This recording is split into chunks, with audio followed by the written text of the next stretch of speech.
नमस्कार, मैं सतीश शर्मा जाफराबादी। आप देख रहे हैं जागो हिंदुस्तान। देश के सबसे बड़ी इमारत नोएडा के ट्विन टावर कल रविवार दोपहर 2:30 बजे धूल धूसरित हो जाएंगे। किस तरह जमींदोज होंगे ये टावर, हम आपको ग्राउंड रिपोर्ट दिखाएंगे।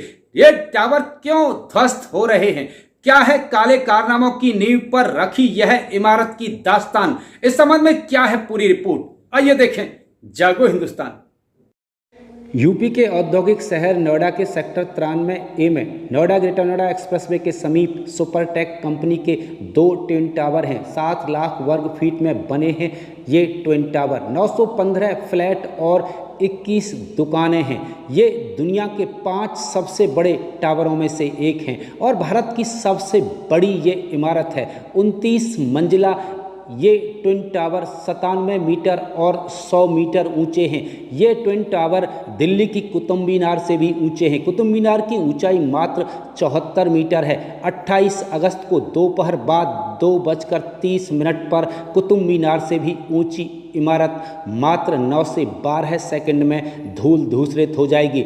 सुप्रीम कोर्ट के आदेश पर इन टावरों को ध्वस्त किया जा रहा है। कैसे ध्वस्त किया जाएगा देश की सबसे बड़ी इमारत को, आइए यह भी जानें। रिमोट के एक क्लिक से ये दोनों टावर 9 से 12 सेकंड में जमींदोज हो जाएंगे। इन 3 टावरों में 3700 किलो डायनामाइट लगाया गया है। टावरों में विस्फोट रखने के लिए इमारत में 9642 छेद बनाए गए हैं जिनमें बारूद रखा गया है। 100 मीटर की दूरी से इमारत में विस्फोट कराया जाएगा। विस्फोट के समय 3 किलोमीटर दूर तक धूल उड़ेगी। इमारत के मलबे को हटाने में 3 माह का समय लगेगा। 300 ट्रक इस मलबे को हटाने का काम करेंगे। इमारत में 4000 टन लोहा निकलेगा। इस दोनों ट्विन टावर से 80,000 टन मलबा निकलेगा। इस मलबे का निस्तारण सेक्टर 80 के वेस्ट प्रोसेसिंग प्लांट में किया जाएगा। इस ट्विन टावर की ध्वस्तीकरण की प्रक्रिया में 6 महीने लग गए। 350 कर्मचारी और 10 इंजीनियर दिन रात ध्वस्तीकरण की प्रक्रिया को पूरा करने में लगे रहे। 8000 लोग ध्वस्तीकरण की प्रक्रिया के दौरान घरों से बाहर रहेंगे। 3000 परिवार 10 घंटे तक इस प्रक्रिया के दौरान घरों में कैद रहेंगे। 450 पुलिसकर्मियों की ड्यूटी रहेगी। 200 ट्रैफिक पुलिसकर्मी तैनात रहेंगे। 12 दमकल और कई अस्पतालों की एम्बुलेंस ट्विन टावर के ध्वस्तीकरण के दौरान आपातकाल स्थिति से निपटने के लिए तैयार रहेंगी। नोएडा ग्रेटर नोएडा एक्सप्रेसवे 2:15 से 45 मिनट तक बंद रहेगा। आसपास के कई मार्ग बंद रहेंगे। आसपास की इमारतों का 102 करोड़ रुपए से अधिक का बीमा कराया गया है। विमानों के उड़ने पर इस दौरान प्रतिबंध रहेगा। क्षेत्र में धारा 144 लागू कर दी गई है।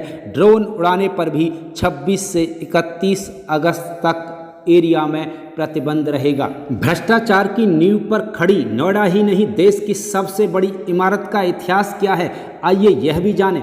2005 में 20 जून को नोएडा प्राधिकरण ने ट्विन टावर बनाने की मंजूरी दी थी। 14 टावर की मंजूरी मिली थी प्रारंभ में। 2009 में कंपनी ने इसमें बदलाव कर लिया और 24 टावर बनाना तय किया। 2012 में 40 मंजिल टावर बनाने की कंपनी ने बिना नोएडा प्राधिकरण के नक्शा पास किए ही तैयारी शुरू कर ली। 2009 में इसका निर्माण शुरू हुआ था। बिल्डर कंपनी द्वारा मनमाने ढंग से बिना नक्शा पास कराए मानकों को ताक पर रखकर लगातार टावरों की ऊंचाई बढ़ाने का एमराल्ड कोर्ट परिसर के लोगों ने विरोध किया। इसके लिए उन्होंने हाई कोर्ट का दरवाजा खटखटाया। ट्विन टावरों की लगातार बढ़ती ऊंचाई मानकों को ताक पर रखकर बनाए जा रहे बिल्डर कंपनी का विरोध शुरू हो गया और 11 अप्रैल 2014 को हाई कोर्ट ने सुनवाई के बाद इन ट्विन टावर को ध्वस्त करने का आदेश दिया। बिल्डर कंपनी इस आदेश के खिलाफ सुप्रीम कोर्ट में चली गई। सुप्रीम कोर्ट ने 31 अगस्त 2021 को इन दोनों टावरों को ध्वस्त करने का आदेश दिया। 3 बार इसमें तारीख लगी और अब अंत आ गया इस भ्रष्टाचार की इमारत को ध्वस्त होने का। रविवार को दोपहर बाद यह इमारत जमींदोज हो जाएगी और इतिहास बनकर रह जाएंगे नोएडा के ये ट्विन टावर। देश की यह सबसे बड़ी इमारत कैसे जमींदोज होगी, कैसे कुछ ही सेकंडों में यह सबसे बड़ी इमारत जमीन में मिल जाएगी, मिट्टी में मिल जाएगी और इसका इतिहास सदैव के लिए मिट जाएगा। किस तरह होंगे ध्वस्त ये टावर, ग्राउंड रिपोर्ट हम आपको दिखाएंगे। नहीं साथ ही चैनल को सब्सक्राइब कर बेल आइकन जरूर दबाएं। आप देख रहे थे जागो हिंदुस्तान में सतीश शर्मा जाफराबादी। नमस्कार।